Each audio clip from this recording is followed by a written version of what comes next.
For today's video ay magta-try tayo ng Dubai Chewy Cookie. Nag-crave ako sa Dubai Chewy Cookie kaya naman nagpunta kami sa labas para maghanap pa nito. I-rate natin siya pagkatapos natin tikman. At syempre, kasama ko mag-taste check ang aking asawa! Taste check!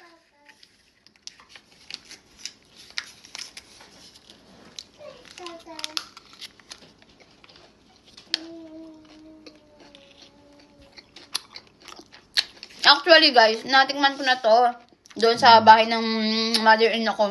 Bigay ng ate ko. Ng sister-in-law ko. Mas masarap yun. I-rate na namin, guys. For me, ang rate ko dito ay 6/10. Kasi sobrang dark ng chocolate, pero masarap tong pistachio ba to, yung nasa loob. Ikaw, ano rate mo?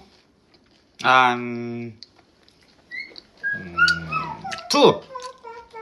2/10? Very no masarap. Ano masarap daw? Talaga, IP very no masarap. No sugar. Konti sugar. Konti sugar. And then chocolate very dark.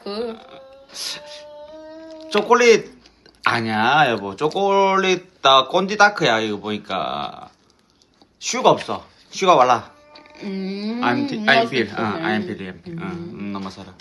So, ayun guys, hindi pasok sa panlasa ni Himan itong Dubai Chewy Cookie. Pagpasensyahan nyo na, no? Kasi iba-iba naman tayo ng panlasa. So, ayun lang. Kung nagustuhan nyo itong aming simpleng video, ay huwag nyo kakalimutan mag-heart and then follow. And that's all for today's video. Thank you for watching.